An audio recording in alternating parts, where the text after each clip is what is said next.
اعوذ باللہ من الشیطان الرجیم بسم اللہ الرحمن الرحیم الحمد للہ رب العالمین باعث الانبیاء والمرسلین بارئ الخلائق اجمعین ثم الصلاة والسلام علی افضل الخلق محمد وآلہ الطیبین الطاہرین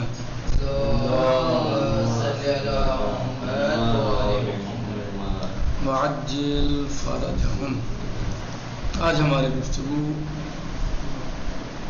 اور درس امر بین الامرین یا وسطی مکتب کیا ہے اس کے بارے میں، یعنی ہمارا درس چل رہا ہے اب تک عقیدہ جبر کے بیان میں کہ عقیدہ جبر کیا ہے اور اس عقیدے کے اندر کیا نقائص ہیں، کیا کمیاں ہیں اور یہ عقیدہ صحیح کیوں نہیں ہے۔ اس کو ہم نے اب تک کے بہت سارے دروس میں بیان کیا کہ یہ عقیدہ صحیح کیوں نہیں ہے، اور آج کا ہمارا یہ درس امر بین الامرین کے بارے میں ہے۔ کہہ رہے ہیں کہ نمبر 1، جبر کے مقابلے میں عقیدہ تفویض۔ عقیدہ جبر جو کہ افراد پر مبنی ہے، جیسے کہ ہم نے آپ کو بتایا، افراد یعنی بہت زیادہ سے بڑھا دینا یا بڑھ جانا، اور تفرید یعنی بہت زیادہ کم کر دینا، حد سے زیادہ کم کر دینا۔ تو عقیدہ جبر جو ہے وہ افراد پر مبنی ہے، یعنی انسان مجبور نہیں ہے، بالکل ہر کام میں مجبور نہیں ہے، لیکن اسے مجبور بنا دینا کہ انسان مجبور ہے، جبکہ ایسا نہیں ہے۔ عقیدہ جبر جو کہ افراد پر مبنی ہے کہ مقابلے میں دوسرا مکتب و عقیدہ بنام تفویض موجود ہے جو کہ تقریباً تفرید پر مبنی ہے، یعنی دو عقیدے یہ پائے جاتے ہیں جو دونوں غلط ہیں، ایک افراد پر مبنی ہے اور دوسرا تفرید پر۔ افراد بھی صحیح نہیں ہے اور تفرید بھی صحیح نہیں ہے، دونوں ہی غلط ہیں، بلکہ امر بین الامرین وہ صحیح ہے، یعنی نہ انسان ہر کام میں آزاد ہے اور نہ ہر کام میں مجبور ہے، نہ تمام کام وہ تمام امور میں مجبور ہے کہ کر ہی نہیں سکتا، یہ کرتا ہے تو مثلا وہ بربنائے اجبار کرتا ہے، جبر کرتا ہے، اور نہ ہی یہ کہ وہ تمام امور کو انجام خود دے سکتا ہے، تمام امور کو انجام دے سکتا ہے، بلکہ بہترین راستہ یا بہترین طریقہ امر بین الامرین ہے، یعنی لا جبر ولا تفویض لیکن الامر بین الامرین،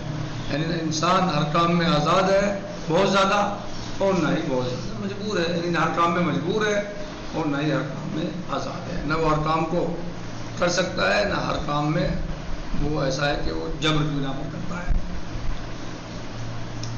عقیدہ تفویض کے قائل افراد کہتے ہیں کہ خدا نے ہمیں پیدا کرنے کے بعد تمام کام ہمارے سپرد کر دیے ہیں۔ عقیدہ تفویض والے کی جس آپ نے بھی عقیدہ جبر پڑھا گزشتہ دروس میں کہ عقیدہ جبر والے کیا کہتے ہیں، عقیدہ جبر کیا ہے، تو یہ عقیدہ تفویض کے بارے میں بتا رہے ہیں کہ عقیدہ تفویض کے قائل افراد کہتے ہیں کہ خدا نے ہمیں پیدا کرنے کے بعد تمام کام ہمارے سپرد کر دیے ہیں، تمام کاموں کو ہمارے حوالے کر دیا، اور اب اس کا ہمارے اعمال و افعال کے ساتھ کوئی تعلق نہیں ہے، یعنی تمام افعال اور اعمال جو ہیں وہ ہمارے ان سے اللہ کا کوئی تعلق اور ارتباط نہیں ہے، بلکہ اللہ نے ہمیں پیدا کرنے کے بعد تمام کام ہمارے سپرد کر دیے ہیں، لہٰذا ہم اپنے اعمال کی سلطنت میں مستقل اور ان پر حاکم ہیں، یعنی جو ہمارے اعمال کی سلطنت ہے ہم ان پر حاکم ہیں اور مستقل ہیں، یعنی استقلال پایا جاتا ہے، اس میں اللہ کا کوئی دخل نہیں ہے، جو کچھ کریں گے ہم کریں گے اپنی مرضی سے کریں گے، اپنے ارادے سے کریں گے، اور اس میں اللہ کا کوئی دخل نہیں ہے۔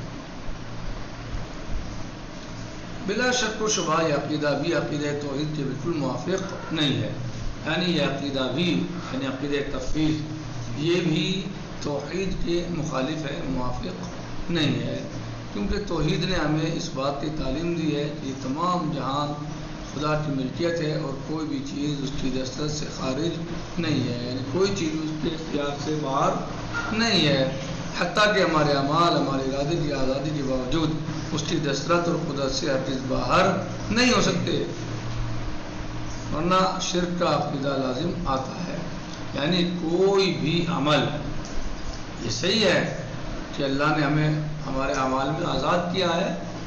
لیکن اس کا مطلب یہ نہیں ہے کہ وہ اس کے پہنچ سے باہر ہیں، اس کی قدرت سے باہر ہیں، اس کی طاقت سے باہر ہیں، ایسا نہیں ہے، بلکہ وہ سب اس کی قدرت اور اس کی طاقت کے تحت ہیں۔ مطلب کو زیادہ واضح کرنے کے لیے ہم کہتے ہیں کہ ہم دو خداؤں کے قائل نہیں ہو سکتے کہ ان میں سے ایک بڑا خدا کہ جس نے کائنات کو خلق کیا ہے، اور دوسرا چھوٹا خدا یعنی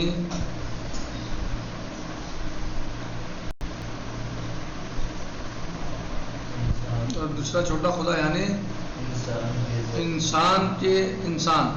دوسرا چھوٹا خدا یعنی انسان، کہ جو اپنے تمام اعمال و افعال میں اتنا آزاد اور صاحب اختیار ہے کہ اب خداوند تعالیٰ بھی اس کے اعمال و افعال پر اس سے باز پرس نہیں کر سکتا، یعنی ایسی کوئی بات نہیں، ایسی کوئی حقیقت نہیں ہے کہ انسان کو اتنا آزاد بنا دیا اللہ نے کہ اب اللہ کو بھی اختیار نہیں کہ اس سے کوئی سوال کر سکے یا اللہ کی قدرت سے باہر ہے، نہیں، ایسا نہیں ہے، بلکہ آزادی اس کو دی ہے تو اس حد تک آزادی دی ہے کہ وہ اعمال کو انجام دے سکے۔ اس کا مطلب یہ نہیں کہ وہ اللہ کی قدرت سے باہر ہو گیا، بلکہ اللہ کی قدرت تو ہر چیز پر محیط ہے، اللہ ہر چیز پر قادر و مختار ہے، اس کی قدرت، اس کا علم ہر چیز کو گھیرے ہوئے ہے، ہر چیز کو جانتا ہے اللہ، ہر چیز پہ قدرت رکھتا ہے اللہ عز و جل، کوئی چیز اس کی قدرت اور علم سے باہر نہیں ہے۔ یہ واضح شرک ہے اور دو یا چند خداؤں کی پرستش ہے، یعنی ظاہر ہے کہ آپ نے ایک طرف اللہ کو مختار بنایا، دوسری طرف پورا فل انسان کو مختار بنا دیا، یعنی افراط و تفریط دونوں ہی غلط ہیں، نہ آپ پورا اختیار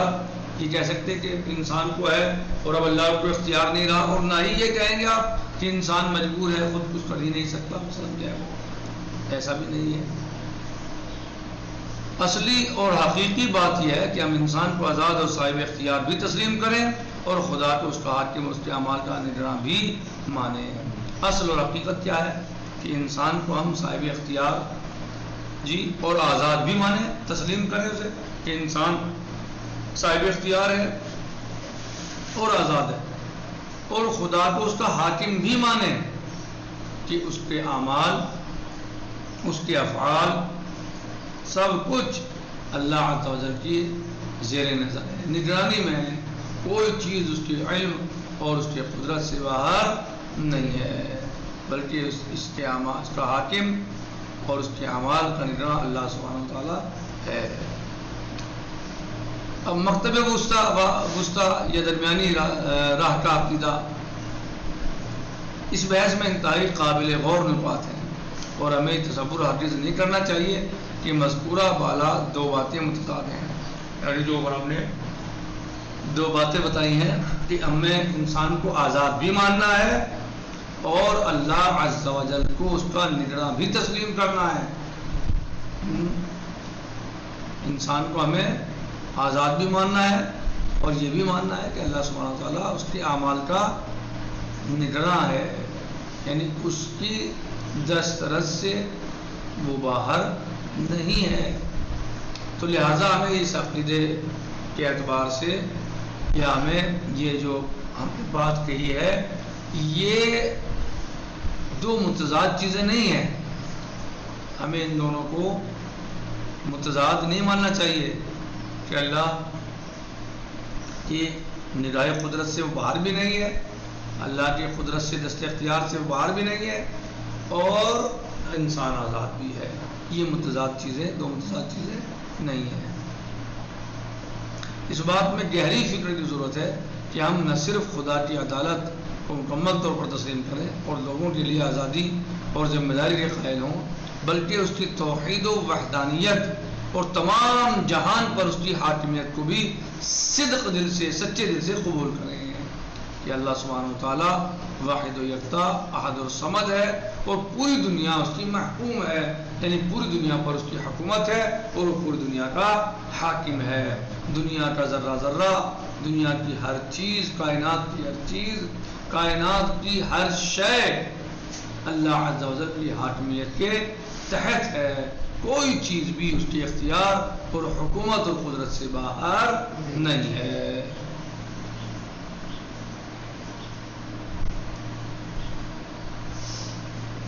اور یہی وہ نقطہ ہے کہ جسے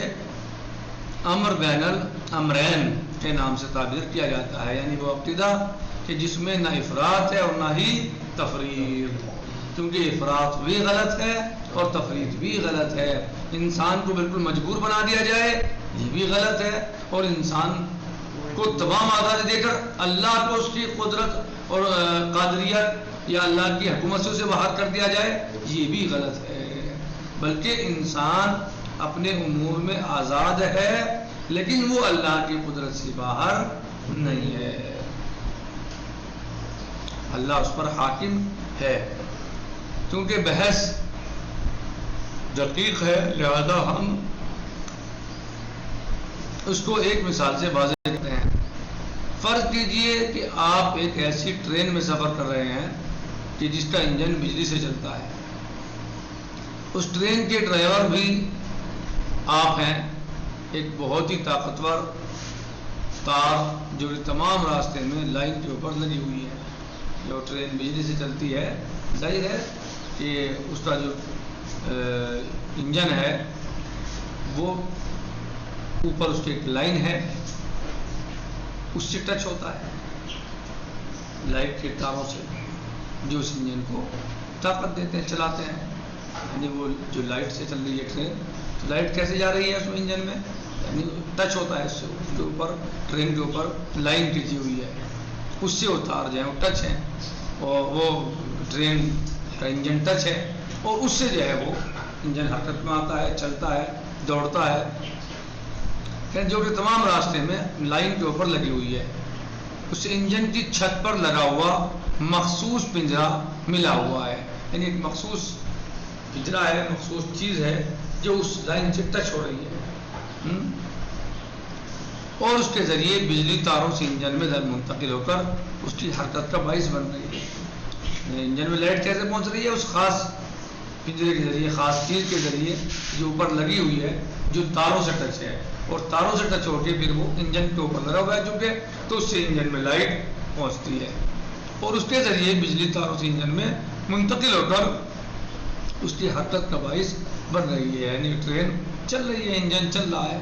اگر ایک لہجے کے لیے بھی بجلی کی منتقلی منقطع ہو جائے تو گاڑی رک جائے گی۔ ایک لہجے کے لیے بھی اگر لائٹ کٹ جائے ظاہر ہے گاڑی رک جائے گی۔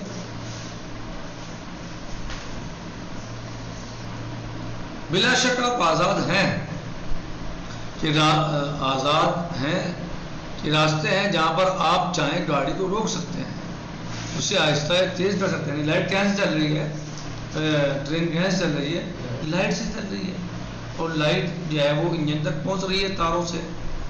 صحیح، اور وہی چیز جو ہے وہ لائٹ سے ٹرین کو حرکت دے رہی ہے۔ لیکن اس کے باوجود بھی آپ کو اختیار موجود ہے، ڈرائیور کو اختیار ہے کہ جہاں چاہے اسے روک دے اور جہاں چاہے اسے چلا لے۔ اسے آہستہ تیز کر سکتے ہیں اپنے اعتبار سے، ڈرائیور جو ہے ٹرین کا ڈرائیور اسے کم یا زیادہ چلاتا ہے، آہستہ کرتا ہے، تیز کرتا ہے۔ لیکن اس تمام آزادی کے باوجود وہ شخص جو کہ بجلی کے مرکز پاور اسٹیشن میں بیٹھا ہوا ہے، جب چاہے بجلی کو بند کر کے آپ کی ٹرین کو روک سکتا ہے۔ یعنی آپ ٹرین ڈرائیور ہیں، لائٹ آپ تک پہنچ رہی ہے، اسی سے ٹرین چل رہی ہے، لیکن آپ کو اس کے باوجود بھی اختیار ہے کہ آپ جہاں چاہے ٹرین کو ہلکی کریں اور جہاں چاہے تیز کریں، جہاں چاہے روکیں، جہاں چاہے نہ روکیں۔ لیکن وہ جو ٹرین جو پاور اسٹیشن پہ بیٹھا ہوا ہے اسے فل اختیار ہے کہ وہ لائٹ کاٹ کے آپ کی ٹرین کہیں بھی روک سکتا ہے، آپ کے ارادے کے مخالف، آپ کے ارادے کے برخلاف وہ آپ کی گاڑی اور ٹرین کو روک سکتا ہے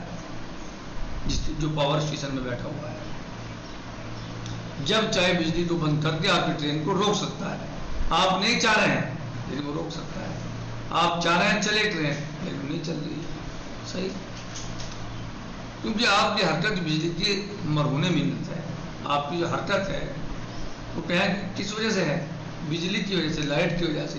اور اس کی چابی مرکز میں بیٹھے ہوئے شخص کے ہاتھ میں ہے۔ آپ چاہ رہے ہیں ٹرین چلے، وہ نہیں چاہ رہا ہے ٹرین چلے، تو روک سکتا ہے آپ کی ٹرین۔ جب آپ اس مثال میں غور کریں گے تو واضح ہو جائے گا کہ وہ تمام تر آزادی اختیار اور ذمہ داری کے باوجود کسی اور کے قبضے میں ہے، اور یہ دونوں باتیں ایک دوسرے کے منافی نہیں ہیں، صحیح، یہ دونوں باتیں یعنی انسان کا آزاد ہونا اور اللہ عز و جل کا اس پر حاکم ہونا، یعنی انسان آزاد ہے، فل آزاد ہے، لیکن اللہ سبحانہ وتعالیٰ اس پر حاکم ہے۔ یہ دونوں باتیں، یہ عقیدہ، یہ دونوں باتیں ایک دوسرے کے منافی نہیں ہیں۔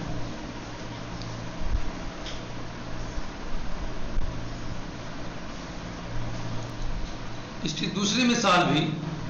صاحب کتاب نے پیش کی ہے، استاد آیت اللہ العظمہ شیخ مکارم شیرازی حفظہ اللہ نے اس کی دوسری مثال بھی پیش کی ہے، جو انشاءاللہ آنے والے درس میں بیان کی جائے گی۔ آج ہم اسی پر اکتفا کرتے ہیں، باقی انشاءاللہ آنے والے درس میں آئے گا۔ الحمدللہ رب العالمین، وصلی اللہ علی سیدنا و نبینا محمد و آلہ الطیبین الطاہرین۔ السلام علیکم ورحمۃ اللہ وبرکاتہ، فی امان اللہ، خدا حافظ۔